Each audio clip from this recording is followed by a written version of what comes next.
Kathleen Kennedy just talked about the future of Star Wars after Episode 9. We got to talk about exactly what she said and why trilogies might be going away. It's like the news, but for nerds. What's up, everybody? It's Josh. Welcome back to the channel. And I'll just be real with you guys. I'd much rather be thinking and talking about how dope Palpatine's going to be in The Rise of Skywalker. But alas, the LA Times did drop a very interesting article talking about how Kathleen Kennedy has this plan for the future of Star Wars and what that might entail and how it might be different than what they have done thus far. So let's get into this article, read some of the things she said, and then talk about what it means. As always, you should read this article for yourself. Make up your own mind about what you think she is saying. It's a pretty interesting article, so go check it out. But we are going to do our best job to talk about what she said and what we think it means in the most objective way possible. Now, I'm just going to sort of TLDR most of the article, and then we will read a few quotes that she says, but it comes in pretty positive, talking about some of the good things that are happening with Star Wars right now. This would include The Mandalorian, which is a real big win for Star Wars. Baby Yoda is everywhere and amazing. He's in the title of this freaking article for a reason, and it's so they get more clicks. Everybody loves Baby Yoda. Now, the article does talk about some of the tumultuous things going on in Star Wars right now, mainly the whole thing with Trevorrow in Episode 9, and of course, losing Dan and Dave and the trilogy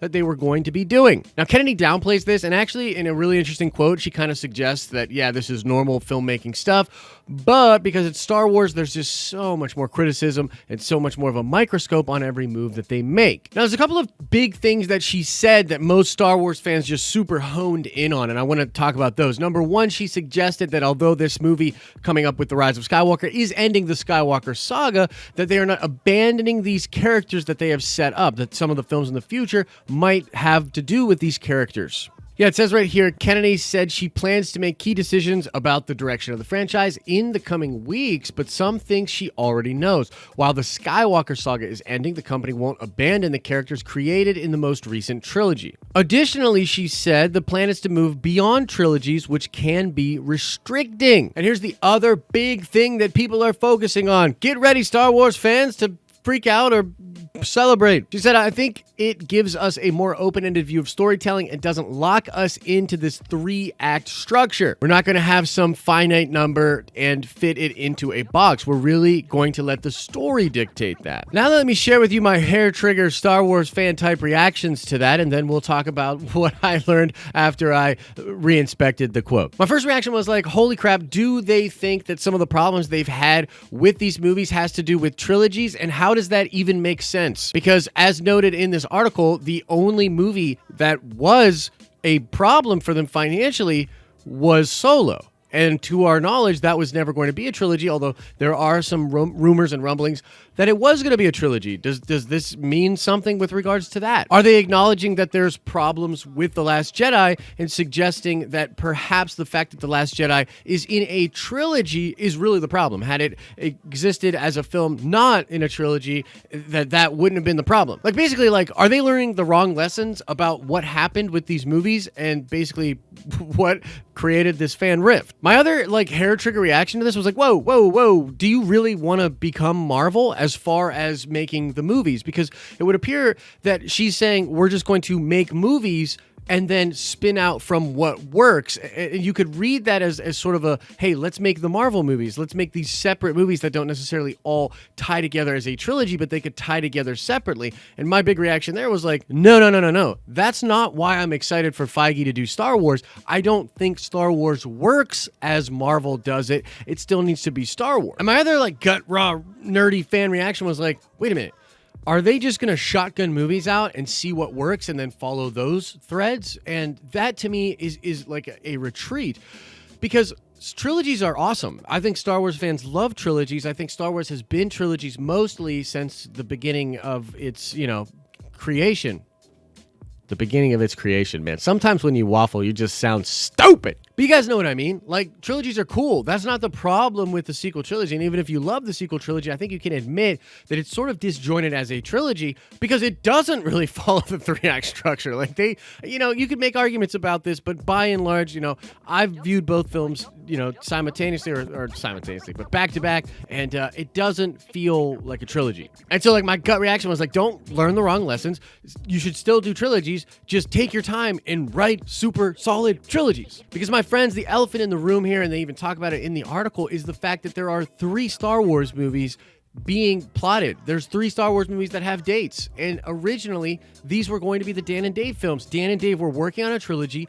They had 3 Star Wars films. That's the context. That's the elephant in the room. That's why everyone's like, what do you mean you're not doing trilogies? But if we calm down and read what she actually said one more time, I think it'll become a little bit more clear what she meant. Again, let's just read in the article. It says, Kennedy said she plans to make key decisions about the franchise in coming weeks, but some things she already knows. While the Skywalker Saga is ending, the company won't abandon the characters created in the most recent trilogy. Additionally, she said, the plan is to move beyond trilogies, which can be restricting. And the quote is, I think it gives us a more open-ended view of storytelling and doesn't lock us into this 3-act structure. We're not going to have some finite number and fit it into a box. We're really going to let the story dictate that. So maybe it means they're actually going to do more than 3 movies with a new cast of characters. You know what I mean? Like maybe this means that they're going to carry on some of the characters that were in the sequel trilogy. They're going to do a movie set in the future, but it's just going to be Star Wars, and it's just going to tell that story, and maybe it'll be more episodic and not so trilogy based. But I really can't help but think this is a weird way to go about it, because it implies that they're going to just let story dictate, basically having an out that if a story doesn't resonate with the audience, that they could just do another story next time. And I hope that's not what they mean. I hope that when they're planning for whatever the future of Star Wars is, that whenever we get the next Star Wars, it's a big deal, right? That's kind of the thing. When Bob Iger said that there's too much Star Wars too fast and these films need to be ceremonial and they need to mean something, I think that that's all true in a sense, but if they're just taking time to sort of just take some shots, that's not what we're looking for, Star Wars fans, as far as I'm concerned. We're looking for something epic, awesome, and to have a new cast of characters or a new story that we will then follow. And if what she's saying here is we're not going to be restricted to trilogies and that we might just make Star Wars maybe 6, 7, 8, 9 episodes with the next group of characters or whatever, I'm into that, but I'm not sure exactly what it means. So that's sort of the article. Those were my raw reactions, which were kind of negative. I honestly can't help it. I'm really trying to be positive. Like I said, very excited for the Rise of Skywalker. Palpatine's going to be dope in it. But this is a weirdly timed article, and it's just weird what she says in it. So I'm curious what you think. Like, what do you think about them continuing to use some of these characters? What do you think about her comments about going away from trilogies? And what do you think she means by that?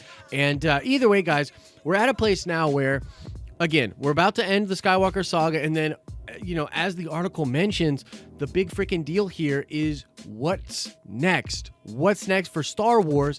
This is going to be a huge part of the legacy for Kathleen Kennedy on figuring out what is next for this franchise.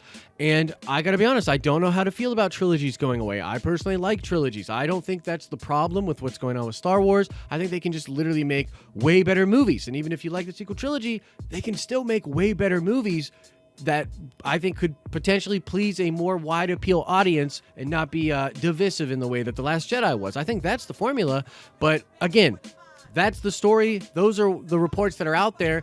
I want to know what you think, so let us know in the comment section below. Again, I want to remind everybody we are going live at midnight, Thursday night the 19th, after the opening night for everyone to watch The Rise of Skywalker. We'll be talking spoilers at midnight on Thursday. Come on back for that. And yeah, we're almost there, man. We're going to find out. Are the leaks totally fake? Am I going to have to shave my head? We're going to find out soon. And now let's shout out James Good E. Indeed, Sin Drawlig was killed by Vader during the attack on the Jedi Temple. So shout out to you, James. And now let's ask another nerd card question. I want to know, what species is this character with the horns from The Mandalorian Chapter 6? That's right, what species was the big old horn devil looking dude? Answer that question in the comment section below. As I always say, I hope you're having an awesome and a nerdy day, and I'll see you in the next video.